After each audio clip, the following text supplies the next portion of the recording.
नमस्कार। सेहत से जुड़े हमारे खास कार्यक्रम हेल्थ गुरु में स्वागत है आप सभी का। मैं हूं आपके साथ ज्योति सिंह। जैसा कि हम सब जानते हैं कि कोरोना की दूसरी लहर ने सभी के जीवन को अस्त व्यस्त कर दिया। लॉकडाउन की स्थिति बनी हुई है, तो वहीं दूसरी तरफ कोरोना को लेकर जानकारियों के अभाव में लोग डरे सहमे से हैं। कोरोना से जुड़ी भ्रामक जानकारियों ने भी लोगों के मन में डर पैदा किया है। तो आखिर क्या है कोरोना वायरस, कैसे फैलता है और इससे दूसरे वेव में हम कैसे बच सकते हैं, इन बातों पर आज हम चर्चा करेंगे। शुरू करते हैं अपना खास कार्यक्रम।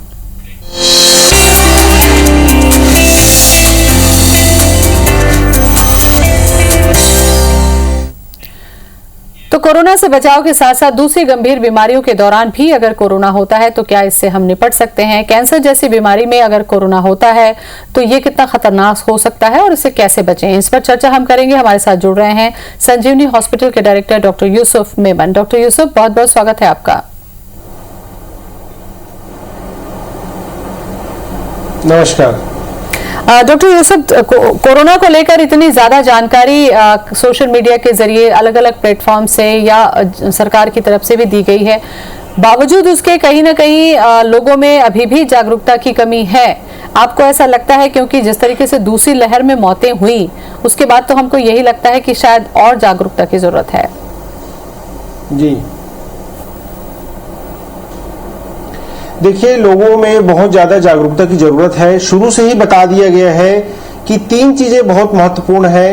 एक तो मास्क लगाना, दूसरा सोशल डिस्टेंसिंग और तीसरा हाथ को धोना। किसी भी चीज को हम छूते हैं, बाहरी चीजों को छूते हैं, हम टच करते हैं, हमें हाथ धो लेना चाहिए, अपने हाथ को सैनिटाइज कर लेना चाहिए। और चौथा और सबसे जो जरूरी चीज जो आज की डेट में है वो है वैक्सीन लगवाना।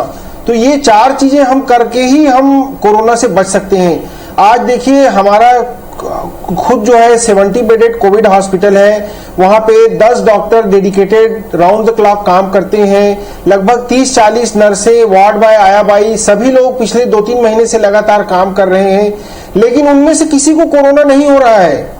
और जो बाहर रोड में घूम रहे लोग जो कि कोविड मरीजों के संपर्क में पता नहीं वो कैसे आ जाते हैं, इतनी असावधानी कि वो जो है कोरोना से पीड़ित हो जा रहे हैं। और जो 20-20, 30-30, 40-40 मरीजों को एक साथ एक वार्ड में देखते हैं, 70-70 मरीज का हमारा हॉस्पिटल है, वहां कोई कोविड से पॉजिटिव नहीं हो रहा है। तो ये सीधी सीधी सिंपल सी बात है कि ये जो है लोगों के द्वारा, लोगों, जो अब्राहम लिंकन जी ने जैसे कहा है कि for the people, of the people, by the people, उसी तरह की चीज है ये। इसको हमें समझना होगा। अगर हम अपने आप को कंट्रोल में रखेंगे, हम मास्क लगाएंगे, डिस्टेंसिंग रखेंगे, तो हमें कुछ नहीं होगा। जब हम कोविड वार्ड में रहते हुए हमें कुछ नहीं हो रहा है तो आपको बाहर रोड में घूमते हुए क्यों होगा? लेकिन गवर्नमेंट को इसलिए लॉकडाउन लगाना पड़ता है कि लोग समझते नहीं, बिना मास्क के मार्केट में बाहर आ जाते हैं। बिल्कुल। दूसरे जो स्ट्रेन के बारे में डॉक्टर यूसुफ, ये देखने को मिला कि दूसरी जब लहर आई तो बहुत तेजी से, हमें लगता है कि बहुत सारे घरों में इसने अपना पैर पसारा, बहुत सारे लोग संक्रमित हुई। तो क्या ये समझा जाए कि दूसरा स्ट्रेन बहुत ज्यादा संक्रामक था या फिर हमारी लापरवाही हुई, क्योंकि मौतें भी बहुत ज्यादा हुई इस बार? दोनों चीजें हैं। इस बार का जो स्ट्रेन था वो ज्यादा इन्फेक्टिव था लोगों में। जैसे पहले लहर में हमने देखा कि घर में किसी एक को हुआ तो यूजुअली दूसरों को नहीं होता था, लेकिन अभी अगर कोई एक पॉजिटिव आता है तो पूरी की पूरी फैमिली पॉजिटिव हो जा रही है। मौतों का कारण क्या है? लोग जो है हॉस्पिटल में रिपोर्ट लेट करते हैं, अपने से अपना इलाज शुरू कर देते हैं, किसी अपने पहचान वाले डॉक्टर से, मेडिकल स्टोर से दवाइयां लेकर के खाना शुरू कर दे रहे हैं। जब उनको तकलीफ ज्यादा हो रही है तब वो बिल्कुल ऐसे स्टेज में, जबकि वो बहुत सीक हो जाते हैं, तभी वो आके हॉस्पिटल में एडमिट हो रहे हैं। ऐसी स्थिति में उनको पूरी तरह से कई बार रिकवरी हो पाना या कई बार हमें जनहानि भी होती है। बिल्कुल। डॉक्टर यूसुफ, जैसा आपने कहा कि 70 बेड का हॉस्पिटल है या 70 मरीजों को लोग देख रहे हैं, इस दौरान आपने क्या पाया अपने हॉस्पिटल में कि कैसे केसेस ज्यादा पहुंचे हैं, लापरवाही वाले पहुंचे हैं या हॉस्पिटल पहुंचने के बाद कंडीशन सीरियस हुई है? थोड़ा इसको बताइए ताकि लोगों में जागरूकता फैले इसे लेकर। देखिए, लगभग 20% पेशेंट ही ऐसे थे जो अर्ली स्टेज में हमारे पास कोरोना के आए, जिनका हमने देखा सीटी स्कोर 3, 4, 5, 6 है। 2-3 दिन में ट्रीटमेंट लेके वो लोग घर चले गए। ज्यादातर जो हमारे मरीज थे 70 to 80% मरीज ऐसे ही थे जो लगभग 7, 8, 10 दिनों तक के घर में अपने से ट्रीटमेंट करते रहे, जब ऑक्सीजन सेचुरेशन लेवल 75, 80 इस तरह का नीचे आने लगा, ऑक्सीजन लगने पर भी तब जाके उन्होंने हमको रिपोर्ट किया और कई पेशेंट्स को हम लोग जो है रिकवरी नहीं दे पाए। ये गंभीर स्थिति है डॉक्टर यूसुफ, और कई बार ये हो रहा है। इस बार हमने देखा कि ज्यादातर लोग होम आइसोलेशन को प्रेफर किए, उनको ये लग रहा था कि हॉस्पिटल जाएंगे तो शायद हमारी जान नहीं बचेगी। ऐसे केस में क्या अपने मन से दवाई लेना भी नुकसान है, या पर्टिकुलर जब कोई लक्षण आता है तो डॉक्टर्स की निगरानी में ही दवा लेनी चाहिए, या फिर लोग रिपोर्ट का इंतजार करते रह गए और तबीयत ज्यादा खराब हुई? बहुत सारी चीजें देखने को मिली इस बार। देखिए 90% केसेस में अगर कोरोना होता है और हमें कोई दूसरे और भी जैसे कोई हार्ट की या कैंसर की, या हमारी उम्र ज़्यादा नहीं है, तो 90 to 95% केसेस में हम घर में रहकर ही अपना इलाज अच्छे से करा सकते हैं। लेकिन जो 5 to 10% केसेस हैं उनके लिए ये बहुत जरूरी है कि अगर उनका ऑक्सीजन लेवल कम हो रहा है तो जल्दी से जल्दी हॉस्पिटल में रिपोर्ट करें और अपना ट्रीटमेंट कराएं। अगर हम किसी यूरोपीय देश की बात करें जैसे बेल्जियम, फ्रांस, ब्रिटेन, इस तरह के देशों में 5 से 10% कुछ नहीं होता, लेकिन जो हमारे देश की आबादी 1 करोड़ 30 लाख में हम 1% भी देख लें तो हम जो है लाखों में हमारी संख्या हो जाती है। तो हमें इन चीजों का ध्यान रखना है कि कोरोना से डरने की जरूरत नहीं है। 90 to 95% केसेस में हम घर में भी ठीक हो सकते हैं, लेकिन जो वो 2 से 5% पेशेंट हैं जिनको जरूरत है वो तो जल्दी हॉस्पिटल आए। अगर उनका सेचुरेशन लेवल डाउन हो रहा है तो तुरंत वो कांटेक्ट करें। बिल्कुल। इसके अलावा जो दूसरी महत्वपूर्ण चीज ये देखने को मिली कि वैक्सीनेशन को अब बढ़ाया गया है, और ये देखा जा रहा है कि वैक्सीनेशन से जो सीवियरिटी है वो कम हुई है। क्या ये सही है? क्योंकि इसको लेकर भी गांव में भी अभी भी भ्रम है, लोग सोचते हैं कि इंजेक्शन लगवाएंगे तो मर जाएंगे, इसलिए वो लगवाना ही नहीं चाह रहे। क्या कहेंगे आप? बिल्कुल, ये बहुत सही बात है। ये भ्रम, मैं गांव की तो छोड़िए, मेरी मदर जो है, मैं उनके हाथ जोड़ जोड़ के थक गया मैं कि आप वैक्सीन लगा लीजिए। उनकी एज 66 है, वो तैयार ही नहीं है। तो ये समस्याएं जो है सभी तरफ है, खासकर कि गांव में बहुत ज्यादा है। इसके बारे में बहुत र्यूमर्स आ गया है कि जो है इससे नपुंसकता है जैसी बातें भी लोग करने लगे हैं। तो ये बहुत ही ज्यादा रूमर्स भी जो है फैल रहे हैं, अफवाहें फैल रही हैं, इनसे हमें बचना है। देखिए, जैसा कि मैंने आपको बताया कि हमारा 70 बेडेड कोरोना यूनिट है, उसमें सभी डॉक्टर्स हैं, 10 करीब डॉक्टर्स हैं, लगभग 30 नर्सें हैं, 20-30 वार्ड बाय आया बाई हैं, स्वीपर हैं, 20-25 फार्मेसी स्टाफ हैं। अभी तक किसी को भी कोरोना नहीं हुआ। ये दूसरी लहर में ये सबसे बड़ी खास बात थी कि किसी भी मेडिकल हेल्थ वर्कर को हमने देखा कि यूजुअली हम देख रहे हैं कि उनको कोरोना नहीं हो रहा है, जबकि पहली लहर में हमने ये सुना था कि ज्यादा से ज्यादा जो है डॉक्टर ही इसके चपेट में आ रहे थे और बहुत सारे डॉक्टर्स और हेल्थ केयर प्रोफेशनल्स ने अपनी जान गंवाई। तो ऐसा क्या हो गया कि इस बार इतने लोग इसकी चपेट में आ गए, लेकिन हेल्थ केयर वर्कर्स जो है वो ठीक है? उसका एक ही रीजन है, वो ये कि हेल्थ केयर वर्कर्स को 2-2 डोज वैक्सीन पहले ही लग चुका है। तो या तो उनको कोरोना हुआ ही नहीं, और अगर किसी को हुआ भी तो उसकी सीवियरिटी बहुत कम थी। ये समझना होगा, क्योंकि इतने लोग वैक्सीन लगवा रहे हैं और वैक्सीन से ही अब जिंदगी बचेगी, इसलिए लोगों को जागरूक होना ही होगा कोरोना से लड़ाई में। डॉक्टर यूसुफ, अगर हम बात करते हैं, चूंकि कैंसर हॉस्पिटल है आपका और कैंसर एक गंभीर बीमारी समझी जाती है, लेकिन कोरोना का संक्रमण हर बीमारी के मरीज को हो रहा है। ऐसे में अगर गंभीर बीमारी के लोगों को कोरोना होता है तो कितनी सावधानी की जरूरत है और फिर कैसे इलाज होगा इसमें?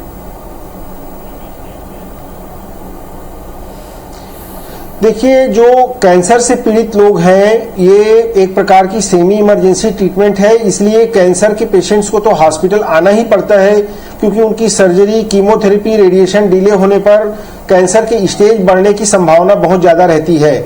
ऐसे मरीजों में चूंकि हम कीमोथेरेपी, रेडिएशन या सर्जरी करते हैं, बॉडी की इम्यूनिटी भी बहुत कम हो जाती है, तो उन्हें विशेष ध्यान रखने की भी जरूरत है कि वो बहुत ही ज्यादा सावधानी पूर्वक हमेशा मास्क लगाकर रखें। लेकिन मैं एक चीज ये कहना चाहता हूं कि अगर कोई आदमी अच्छे से मास्क लगाता है, अगर वो सोशल डिस्टेंसिंग का पालन करता है, किसी भी बाहर जब हॉस्पिटल में आता है चीजों को छूता है तो अपने हाथ को तुरंत धो लेता है, इतना ही अगर वो कर लेगा तो कोरोना से पीड़ित होने की संभावना बहुत कम हो जाती है। कैंसर से जूझ रहे व्यक्तियों को अगर कोरोना होता है तो वो उनमें जानलेवा भी हो सकता है। उन्हें बहुत ज्यादा विशेष सावधानी रखने की जरूरत है। बिल्कुल। और ऐसे समय में अगर डॉक्टर साहब उन्हें अपने कीमोथेरेपी के लिए, रेडिएशन के लिए, सर्जरी के लिए टाइम मिला हुआ है, तो इस दौरान आप लोग क्या सावधानी रखते हैं कि उनका ट्रीटमेंट भी ना रुके और अगर कोरोना हुआ है तो उसकी जांच भी हो जाए, साथ साथ दवा भी चले, कैसे मैनेज करते हैं आप? बिल्कुल, इसके लिए हम लोग जो हमारा जो कोरोना यूनिट है और कैंसर यूनिट है बिल्कुल अलग अलग है। हमारा जो यूनिट 1 है वो कैंसर यूनिट है, इसमें हम कोरोना मरीजों को प्रवेश नहीं देते हैं। किसी भी मरीज को एडमिशन के पहले उनको कोरोना टेस्ट कराना आवश्यक होता है। कोरोना निगेटिव होने पर ही उनकी कैंसर सर्जरी या कीमोथेरेपी उनको दी जाती है। और साथ ही हॉस्पिटल में डिसइंफेक्शन का ख्याल रखा जाता है, टेम्परेचर थर्मल स्क्रीनिंग उनकी की जाती है, सोशल डिस्टेंसिंग का ध्यान रखा जाता है। और कोई भी मरीज अगर पॉजिटिव आता है तो तुरंत उसे डिस्चार्ज कर दिया जाता है। उसे इस नॉन कोविड बिल्डिंग में हम लोग रखते ही नहीं है, क्योंकि कैंसर के मरीज को अगर कोरोना हो गया तो वो उनके लिए घातक हो सकता है। बिल्कुल। कुछ गंभीर बीमारियों में अगर कोरोना हो जाता है तो क्या करना चाहिए और ना हो उसके लिए क्या सावधानी होनी चाहिए, इस पर हम चर्चा कर रहे हैं। डॉक्टर यूसुफ मेमन हमारे साथ में बने हुए हैं। ब्रेक पर जाने से पहले डॉक्टर यूसुफ, मैंने कहा था, जैसा कि आपने भी बताया कि कैंसर एक ऐसी गंभीर बीमारी है जिसका अगर समय पर ट्रीटमेंट नहीं होता है तो उसकी स्टेज बढ़ने का खतरा होता है। मान लीजिए किसी की सर्जरी आप लोगों ने प्लान की है, कीमो आप लोगों ने प्लान किया है, रेडिएशन प्लान किया है, और इस बीच अगर वो कोरोना पॉजिटिव हो जाता है तो क्या इस दौरान ट्रीटमेंट होता है या फिर डिले होता है? क्योंकि डिले होता है तो फिर कैंसर के बढ़ने के चांसेस ज्यादा होते हैं। कैसे ट्रीटमेंट होता है? बिल्कुल, ऐसी स्थिति में जब किसी पेशेंट को कोरोना होता है तो हम लोग उसके ट्रीटमेंट को 17 डेज के लिए डिले करते हैं। यूजुअली हम लोग 14 to 17 डेज के लिए ट्रीटमेंट को डिले करते हैं। जब पेशेंट बिल्कुल एसिम्प्टोमेटिक हो जाए, उनका RT-PCR निगेटिव हो जाए, तभी हम उनका फर्दर ट्रीटमेंट करते हैं। कैंसर अगर 2 हफ्ते हम डिले करेंगे तो बहुत ज्यादा तकलीफ नहीं होती, लेकिन अगर कोई पेशेंट कोरोना पॉजिटिव है और हमने उनको अगर कीमोथेरेपी दे दिया, बॉडी की इम्यूनिटी ऐसे ही बहुत कम हो जाएगी, उससे कोरोना को बढ़ने की संभावना बहुत ज्यादा रहती है, उसकी कॉम्प्लिकेट होने की संभावना बहुत ज्यादा रहती है, जान का खतरा होने की संभावना बहुत ज्यादा रहती है। तो ऐसी स्थिति में हम लोग 14 से लेकर 17 दिन तक का हम लोग ट्रीटमेंट में गैप देते हैं। इस दौरान चूंकि आपने वैसे भी कहा डॉक्टर साहब कि कैंसर पेशेंट जो होते हैं उनमें इम्यूनिटी वैसे ही कम होती है और अगर कोरोना हो गया तो इम्यूनिटी बहुत ज़्यादा कमज़ोर होती है, तो ऐसे में इम्यूनिटी बढ़ाने के लिहाज से इस तरीके के पेशेंट की किस तरीके से केयर आप लोग करते हैं?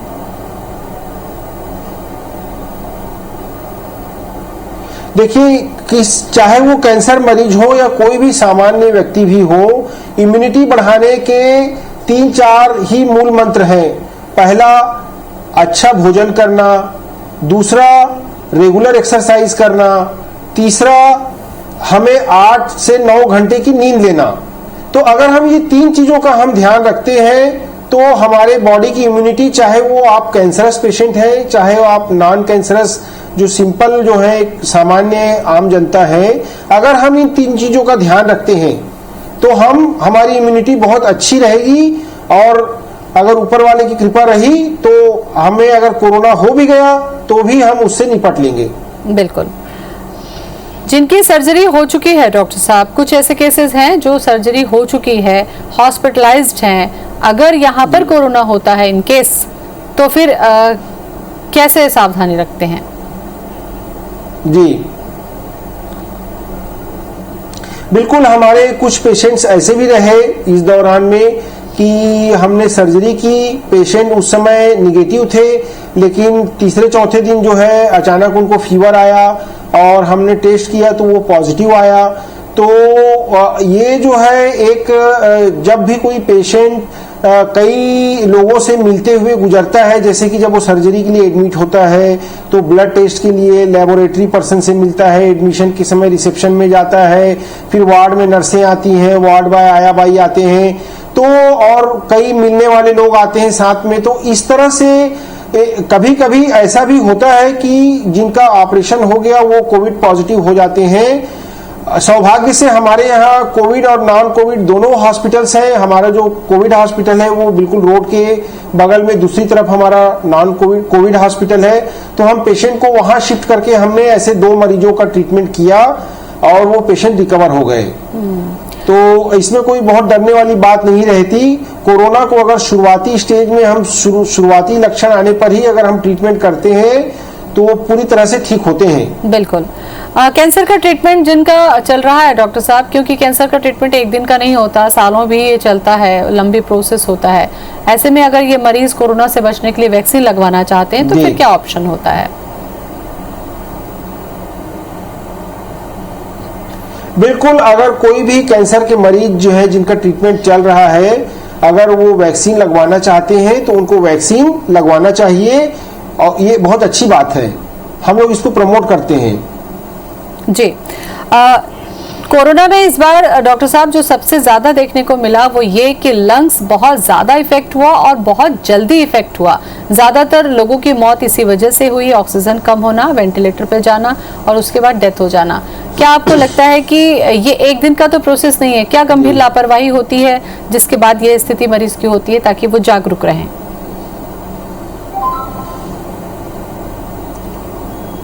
देखिए, आपने बिल्कुल ठीक कही एक बात कि बहुत ज्यादा लंग इफेक्ट हुआ, और दूसरी बात से मैं सहमत नहीं हूं ये कि बहुत जल्दी इफेक्ट हुआ। ऐसा नहीं है, बहुत जल्दी इफेक्ट नहीं हुआ। यूजुअली हमने देखा पेशेंट 7-7, 8-8 दिन जो है टेम्परेचर उनको आता रहा, घर में वो अपना सिचुएशन नापते रहे, सिचुएशन कम आने के बाद भी उनको जो है, देखिए दूसरी बीमारियों में जब अगर ऑक्सीजन का लेवल कम होता है तो हमें बेचैनी होने लगती है, लेकिन कोरोना में ऐसा नहीं होता। कोरोना में क्या होता है कि धीरे धीरे सेचुरेशन लगातार डाउन होने पर के कारण जो है, अगर हमारा सेचुरेशन 80, 75, 80, 85 होने पर भी हमको ऐसा लगता है कि नहीं, हमें कोई प्रॉब्लम नहीं है, तो इसको हम हैप्पी हाइपोक्सिया बोलते हैं कि मतलब आपको हाइपोक्सिया है भी लेकिन आपको पता नहीं चल रहा है, आप खुश है। लेकिन फिर जब सेचुरेशन लेवल और डाउन होने लगता है या लंबे समय तक हाइपोक्सिया होने की वजह से जब लंग में डैमेज हो जाता है, उसके बाद जब हम ऐसी स्थिति में अब अस्पतालों में हम जब संपर्क करते हैं तो वो डिले हो जाता है और इसी के कारण जो है जन हानि होती है, यही जो है मृत्यु का कारण बनता है। तो ये बहुत जल्दी नहीं होता, लेकिन ये धीरे धीरे ये प्रोसेस सेटल हो जाता है, हमको वो मालूम नहीं चलता, हम खुश रहते हैं या हमें मतलब बहुत ज्यादा तकलीफ नहीं होती, हम हैप्पी हाइपोक्सिया में रहते हैं और बाद में फिर जो है वो तकलीफ हमको दे देता है वो। बिल्कुल। ऐसे पेशेंट को डॉक्टर साहब ये भी देखा गया है कि वेंटिलेटर पे जाने के बाद भी वो मरीज ठीक हुए हैं, उसके बाद में रिकवर भी उनका हुआ है। तो क्या समझा जाए कि ये उम्मीद रहती है लोगों को कि वेंटिलेटर पे जाएंगे तो जान नहीं बचेगी? ऐसा नहीं है, वेंटिलेटर से भी सकुशल लौटते हमने देखा है लोगों को।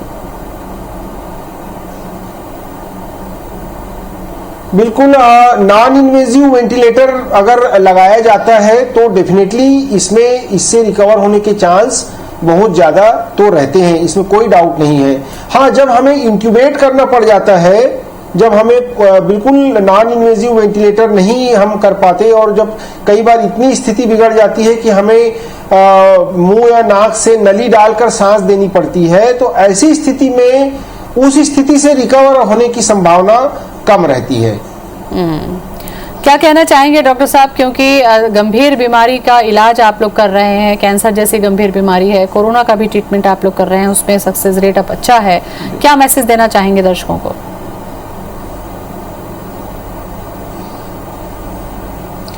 लोगों को मैं यही मैसेज देना चाहूंगा कि 4 चीजें जो है वो गांठ बांध कर रख लें अगर आपको कोरोना से बचना है या अगर हो भी गया है उसके कॉम्प्लिकेशन से बचना है। वो है मास्क लगाना, सोशल डिस्टेंसिंग, हाथ धोना और चौथा और सबसे जरूरी वो है वैक्सीनेशन। तो ये 4 चीजें आप लोग जरूर करिए। अगर आप ये करते हैं, ऊपर वाले की कृपा रही, तो आपको कोई भी तकलीफ नहीं होगी। बिल्कुल, काफी महत्वपूर्ण जानकारी डॉक्टर साहब आपने दी। हमें लगता है कि इस जानकारी का फायदा लोग जरूर उठाएंगे। शुक्रिया आपका।